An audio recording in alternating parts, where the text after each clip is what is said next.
Hello again to another Agricolor React. Today I have another date night with Eric. And Hello. It's the first time in the year, so Happy New Year! Happy New Year, folks. 2048. We're both sick. So yeah, our voices are not that great. 2048 works. Yeah. 2048, yeah, that'll be something. I'll be a very old man. Yeah, me too. I'm not A sure. woman, I mean. No, 24 years? Yeah. Yeesh. Mm-hmm. Yeah, I probably would be around. You keep saying that. You probably be here till 90. We'll see. Yeah, we'll see. Okay, so what are we watching today? Today we're watching, let's see. We're changing the way how we... Well, I'm changing how I'm doing it, so we're watching something that has something to do with today's date. On January 5th, 1914. I trained here before. Let's see. From the birthplace of Woolstock, Iowa, USA, George Kiefer Brewer. Yeah, Otherly known as... George Reeves? Mm-hmm. Yeah, so I was thinking that Eric would know who that is. Apparently not. No clue. Oh, now I have a little footnote there saying that it's the first actor to portray Superman on TV, appearing in The Adventures of Superman from between 1952 and 1958. I got a picture in my head of who it is. I know Christopher Reeves. Well, yeah, obviously. But not George Reeves. Okay. Wanna say something else? No. Okay. I think I have a Hello Kitty mug. Why not? How was your drink? So hi and welcome to another episode of Biographics. I am your interim host, Cal Smallwood. I am drinking out of a Hello Kitty mug, and today we're talking about George Reeves and the mysterious death of Superman.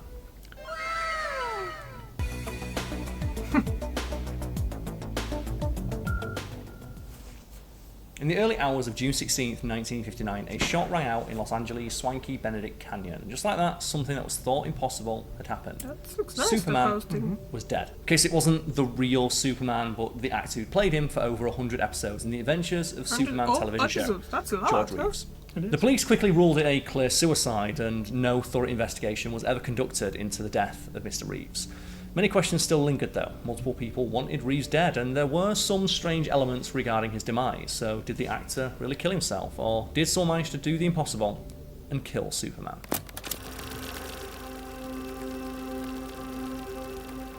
George Reeves was born George Kiefer Brewer on January 5th, 1914 in the small town of Woolstock, Iowa. He was the only child of Don Brewer and Helen Lesher, a young couple who only got hitched because Helen became pregnant with George. A popular origin story for many people, including Superman apparently. Surprisingly, this didn't last, and the two called it quits just a few months after their baby was born. Helen took George, packed up her bags and moved to Pasadena, California. There she met a man named Frank Basello, one of the few people who got rich by making alcohol during Prohibition. Legally, that is, because his family produced wine for the Catholic Church. Anyway, Frank and Helen got married, and Frank formally adopted George in 1927. The two were close. Too close, in fact, for Helen's liking, who was quite possessive of her son and didn't like competing for his affection. After 15 years, Helen and Frank divorced, and following a generous settlement, Helen could afford to buy her own home in a nice neighbourhood in Pasadena, where it would just be her and George, with nobody else to cramp their style. I'm getting major Psycho vibes from this.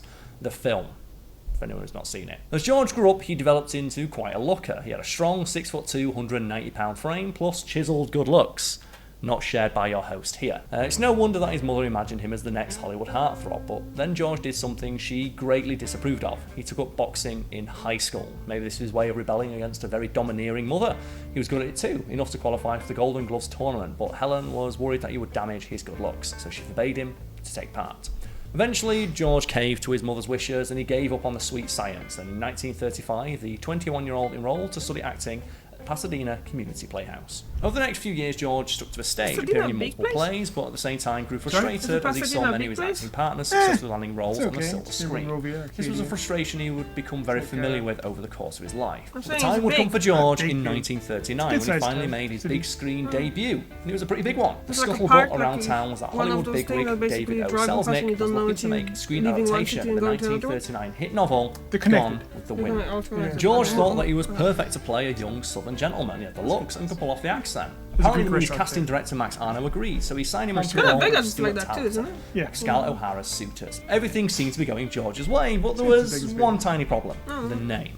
George went by the name George Basello after his adopted father, but the studio execs felt this was a bit too foreign for 1930s America, especially for an actor who was supposed to embody a Southern gentleman. So they decided to change it, and thus George Reeves was born. Sorry.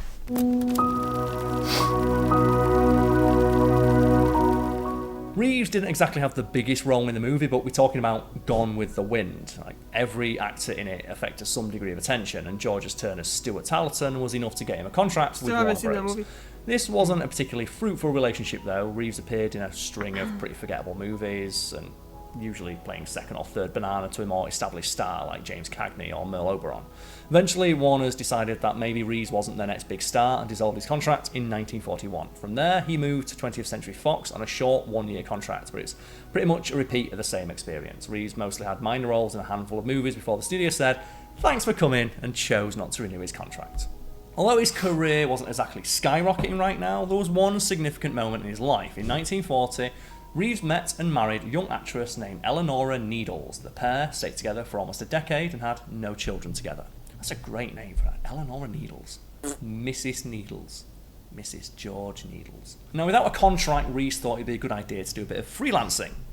As someone who used to freelance, don't recommend. Yes, it's horrible. He wanted to focus on westerns since those were a hot ticket item. Reeves appeared in 5 films featuring a popular cowboy character named Hopalong Cassidy as his sidekick before finally catching the eyes of Paramount Pictures, the first studio that actually saw some star potential in him. They offered him a serious role in a war drama called So Proudly We Hail, and Reeves gladly traded his chaps and spurs for a military uniform. He played the male lead opposite Claudette Colbert and impressed Paramount bosses enough to sign a contract with them, but just when it looked like Reeves' career was firmly on the upswing, it took a massive nosedive thanks to, as you probably guessed from the dates I've said, World War II, as he received his recruitment papers. Reeves got drafted into the army, and although he never saw any actual combat, in fact he was mostly stationed in New York City as part of the Army Air Force Special Forces Division, acting in a Broadway play named Winged Victory that was meant to boost morale and raise money for the Army Emergency Relief Fund.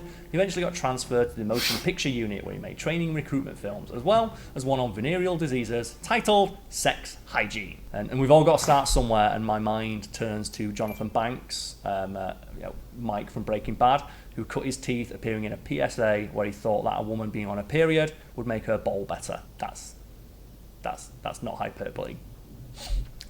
Admittedly, though, he had a pretty good sense of humour about it, and he did like a John Oliver bit where he reprised his role and made fun of his past self. Anyway, once the war was over, Reeves discovered just how fickle Hollywood could be when your name is not up in lights at the marquee. The public tends to forget you pretty fast. There was Actually, a glimmer I of never hope asked for you, him have that you came ever in been one of by the Tinseltown's Hollywood next sign? leading stars, following So Proudly We Hail. Had more or less been extinguished. When Reeves got I've back seen it as a home, he kid. was shocked to discover that his Yeah, biggest but we supporter were at living not far Paramount, the from there, director, isn't it? producer for So Proudly We Hail, Not- Mark we Sandrich, were had not died suddenly. living there. No, when I Sandrich was was the living in man who Southern promised California. that he was going to No, turn no, George no, Reeves no. into a Yeah, but, big you know, star, and it's seen that everyone else at the studio was a bit more lukewarm about his potential as a leading man. And it was not like George actually fought in war like fellow Okay. When I was a actors kid. Jimmy Stewart or Clark Gable. All he did was a stage play in New York and talk about venereal diseases, so he couldn't exactly play the returning hero card to help him get any roles. With Hollywood not exactly busting down his door, Reeves travelled to New York, where he appeared in a bunch of radio dramas. It wasn't until 1947 that he got to appear in a film again. That was only a cameo in Variety Girl. In 1948, it was a bit more fruitful for Reeves, with several more movie roles, but these were all poorly paid. Small roles in B movies had no chance of resurrecting his dwindling career. And things were about to get even worse in 1949 when George's professional life reached its nadir when he starred in a 15-chapter serial set in Arthurian times titled The Adventures of Sir Galahad. The sets were cheap and reused from old westerns, even though the action was supposed to take place in medieval England. The writing was terrible, the acting was worse, and even for a matinee show, this was seen as scraping the bottom of the barrel for any actor. But life wasn't done kicking Reeves in the balls just yet, because his personal life wasn't going so hot either, and his wife divorced him in 1949, fed up with the insecure life of a struggling actor, and instead preferred getting hitched to a rich attorney. But then, George received the shock of his life one day when he was approached by a middle-aged man who introduced himself as Don Brewer, aka his biological father. The reason this was such a surprise for Reeves was that his mother had always told him that his father had committed suicide, and this new revelation caused a rift between the two that would take years to heal. Things, to put it diplomatically, were not looking great for George Reeves at the time, but then fate threw him a life preserver. A life preserver wearing red. No, I'm trying to see and what Super Nintendo game that is. spandex. It's like Star Fox. The gamer in you.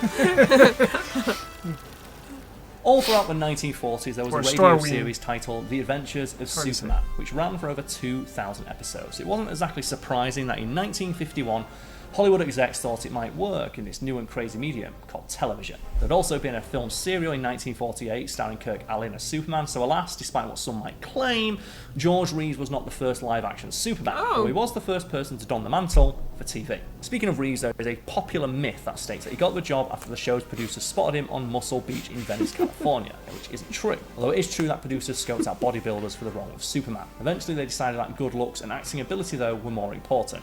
Fake rubber muscles were good enough. They had actually considered over 200 actors for the role, but producer-writer Robert Maxwell knew he had found the Man of Steel the moment Reeves walked through the door.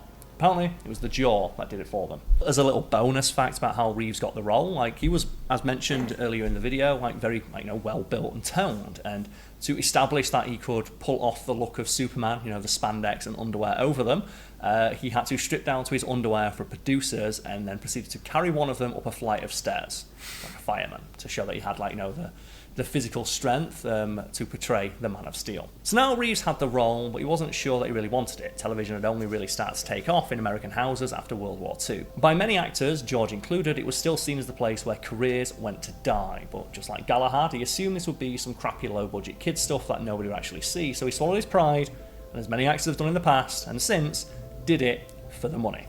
And the series actually started off with a 1-hour feature titled Superman and the Mole Men, which acted as a pilot for the show itself. After that, production immediately started on the rest of the series, but got shot down soon after due to lack of interest. Pretty much what Reeves expected to happen, but then someone came to the rescue, and it wasn't a bird or a plane, but Kellogg's The Cereal Company. As it turns out, they had sponsored the Adventures of Superman radio serial and wanted to do the same for the television show. And am I the only one who finds it amusing that the people who made cereal sponsored a radio serial? I know it's cereal with a C and cereal with an S, but that's some good pun work right there. It wasn't until February 1953, however, that The Adventures of Superman actually premiered on American TV, and to the shock of almost everybody involved, George included, it became a success almost immediately. Overnight, George Reeves became Superman to many Americans, much to his own displeasure. He still hoped that the TV show would be nothing but a quick paycheck and maybe a springboard in some better movie roles for him, because the movies was still where his heart lay. But the truth is that in 1953, the same year Superman came out, he got cast in major motion pictures. The war drama From Here to Eternity. It was his biggest movie role since So Proudly We Hail, and Reeves hoped that maybe a career resurrection was on the horizon. But then his heart was crushed during a sneak preview. As Reeves appeared on screen, everyone in the audience started shouting, "Superman! Superman! There's Superman!" And they filled out their preview cards and wrote how cool it was to see Superman in the movie.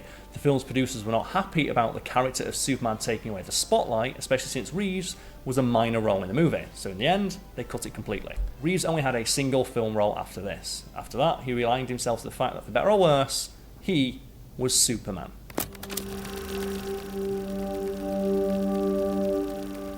The Superman TV show went on for 6 seasons and well over 100 episodes. On top of that, Reeves was paid for all sorts of appearances as the Man of Steel, so he was earning a pretty decent paycheck, but still nothing compared to the big stars of Hollywood. He still felt like he was wasting his life, but at the same time realised that nothing better would probably come along, especially since he was already in his mid-40s by the time the series had ended. Reeves' private life was decidedly murkier than his squeaky clean public image he projected as Superman. Ever since 1951, Reeves had maintained a secret relationship with an older, and more importantly, married woman named Toni Mannix, a former showgirl. And by secret, we mean that everyone in Hollywood knew about it, since the couple was not exactly shy about parading around together at all kinds of social events, but the relationship was never mentioned in public out of respect and fear for Tony's husband, Eddie Mannix. Ostensibly, Eddie Mannix was a film exec at MGM Studios, but in reality, he was known as a fixer, a thug who uses connections and gangster tactics to keep stars in line and let indiscretions out of the newspapers. At best, the man helped silence cases of public drunkenness that got out of hand, drug busts, affairs, the occasional DUI, and maybe arrange for a few secret abortions. At worst, he had been accused of covering up rapes, violent assaults, and perhaps even murder.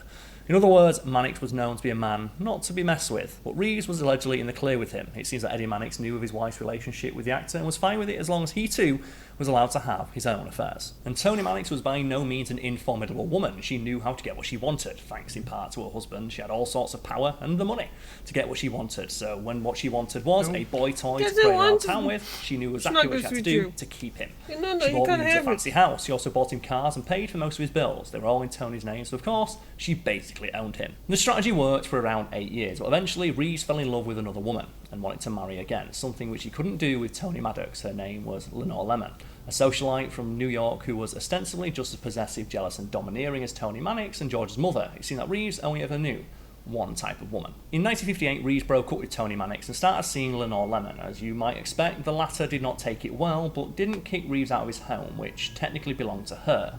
Instead, she began harassing the new couple, probably thinking that she could still manipulate or coerce George into coming back.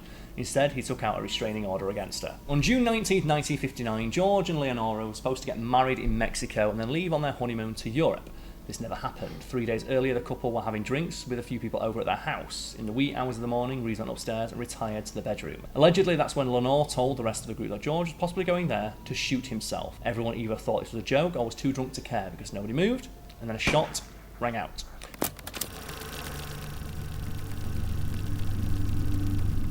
After they heard the shot, Lenore asked one of the guests, neighbour William Bliss, to go upstairs and check on Reeves. Bliss did as requested, and upon entering the bedroom, he saw the body of the actor lying naked in a pool of blood with a .30 caliber Luger between his feet. He then went downstairs and informed the rest of the party that Reeves had died.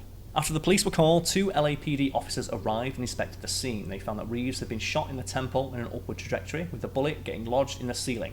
The spent casing was beneath his corpse. For the non-CSI aficionados out there, this meant that it got ejected and landed on the bed before the body, which was unusual, but not conclusive by itself. The cops did their due diligence and interviewed everybody downstairs. They were all drunk, but gave more or less the same story. Lenore said that Reeves had been depressed over his dwindling career and his new money troubles, and now that he didn't have Toni Mannix as his sugar mama anymore. For the police, this made perfect sense, an open and shut case of suicide if there ever was one. You know how sensitive and emotional these actor types can be, to the point they didn't even call in the crime squad to take photographs or dust for fingerprints. They just called the coroner and went on their way. At the medical examiner's lab, the coroner gave the body a once-over to make sure there were no other signs of violence. He didn't find any for anyone curious, and since the police ruled it an unsuspicious death, he had no reason to perform an internal examination. He too thought it was a straightforward case of suicide, so he washed the body and embalmed it. Later, it was sometimes reported that Reeves did have bruises on his chest and face, but this has never been thoroughly corroborated by other sources. The first person to suspect that not everything was on the level was George's mother, Helen. As soon as she arrived in Los Angeles, she hired a private detective agency to conduct their own investigation. Like many of George's close friends, she refused to believe that he could commit suicide, and although the private eyes did find weird things about Reeves' death, it was never enough to get the case reopened.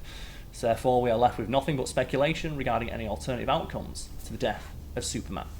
But since we've got time, let's just delve into the conspiracies, shall we? So one plausible scenario implicates his wife-to-be, Lenore Lemon. On the night in question, she waited about 45 minutes after George's death to call the police. This could have had sinister motive, but a more plausible explanation is that the people in the house wanted to sober up since they were all pretty wasted. After all, why would 3 other people who weren't close to Lenore help her get away with murder? Why exactly she'd want George dead, we can't say, but she did sneak into the house the following day, breaking the police seal on the door. She was caught red-handed by the executor of Reeves' estate, Art Weissman, who was among those convinced that his friend did not kill himself. It seems that Lenore went there to steal $4,000 in traveller's checks. After that, she hired an expensive lawyer, went back to New York, and stayed there, washing her hands of the whole affair. But what about the more obvious and sexier possibility that Reeves was done in by Toni and Eddie Mannix? Of all the people involved in the story, Eddie Mannix would have been the most likely to arrange a hit on an actor since he had alleged ties to the mob. But would he do that to avenge the hurt pride of his wife? It certainly would have been a unique case where a man killed his wife's new lover, but not because she slept with her, but because he stopped sleeping with her. And the one suggested piece of evidence in this direction comes courtesy of Phyllis Coates, the actress who played Lois Lane in the Superman TV show. Decades after the fact, she said that she'd received a phone call from Toni Mannix at around 4:30 in the morning on the day of Reeves' death. Toni was hysterical and hyperventilating, ranting about how George had been murdered. But this was way before the news had been made public, so how could she have known? Later still, a tabloid story showed that Toni Mannix confessed on her deathbed to having Reeves killed. And as conclusive as that might all sound, it has been dismissed as pure hearsay. After all, we already knew that Toni Mannix had a motive, but it doesn't explain how the killer got in, did the deed, and then got out without being seen, or why they undressed Reeves for that matter. As a result, the question of Reeves' death has no concrete answer and will probably continue to puzzle, fascinate, and frustrate crime buffs for years to come. Until then, we can only accept the official series of events which states the actor was depressed and killed himself, thus bringing a inglorious and ignominious end to the end of television's original Superman. So cheers to everyone at home for tuning into this episode of Biographics. I've been your interim host, Cal Smallwood. Thank you to Top 10s for allowing me to step in. So not related to Christopher recognise my Reeves. face from anywhere. Huh? It's not from the other videos. So not related to Christopher Reeves? Not related to Christopher Reeves? No, I don't think so, no. I wouldn't think... I wouldn't think so. Because you would know about that then. Yeah. Everyone would be talking about that. Christopher Reeves, the son of the previous Superman, became Superman and stuff like that. You know? And actually, I didn't know about this guy for like a really long time, because I don't think that show was shown in Poland at all. I see him in movie clips. Like, Yeah, I mean, like, him as yeah, Superman. I probably know from like watching YouTube and mentions of that, since I kind of got interested in the all Marvel and DC stuff. yeah. So probably that's how I heard about him, but I never seen it, the full episode or something like that. So, yeah, I don't know. So I can't really say how good of a Superman he was. I definitely seen some of the Christopher Reeves. I don't know which ones, because that was years ago as well. Then the one with 90s, that was Lois and Clark. Yeah. I watched that one. Saw a And few episodes of that when I was a kid. I watched some Smallville when it started airing as well. I was still a teenager. This is how long it goes. It still goes apparently. Smallville? Yeah, Really? apparently still made, yeah. Didn't know those actors still alive. Not that old. Yeah, I was kind of surprised. I didn't realize that it's still going, because it was I've kind of seen like a meme scrolling through Facebook or something like that, and someone mentioned that apparently Superman relinquished his powers to take care of children. I don't know. And there's one with the HBO now that's new as well. It's a show with few seasons as well. It's Lois and Clark. I'm not sure if that's what the title is, but it's basically like kind of like later in their relationship they already have teenage sons and stuff. Huh. Yeah, so I kind of start watching it, but it's not that easy. I have to do it here all the time, so it's only HBO is here. So. Yeah. What do you think about this whole story? Because I didn't know that he died like that. I thought he just like just died of old age. Yeah, I mean, I didn't know anything about him. Yeah. It's like, okay, another old actor that I barely saw anything in. I heard of the movie Hell from Eternity, or From Here to Eternity. I think my dad was looking for a movie called From Hell to Eternity. We couldn't find it at Blockbuster. No, so that how old it is? Yeah. So. And Blockbuster, guys, how old that was? How long time ago that was? Yeah. I mean, this is the 90s was looking at for that movie. Yeah, and the Superman, he died in 50... What day did he say? 50 something, isn't it? I don't know. Yeah. So... That was interesting, though. So Yeah. good, well done as well. So. But, yeah... More knowledge so I could just forget about instantly. pretty much, yeah. I mean, no, I probably won't, but... At least I'm gonna know, oh yeah, the first Superman was good. Oh, maybe that's where the curse come from, isn't it? Or I hear someone mentioning the thing, Christopher Reeve had that accident. Yeah, that's right. He fell off a horse or something, right? Yeah. Oh, that's only 2 of them out of a lot of them. Yeah. So yeah. Hopefully Henry Cavill will be fine. Is he Superman? That's right, Henry Cavill. He was Superman. Sorry. I'm not a big superhero fan like my wife. Yeah. So. Okay. Yeah. Thank you very much for watching. I'll see you tomorrow and you see Eric next week. Bye. Bye.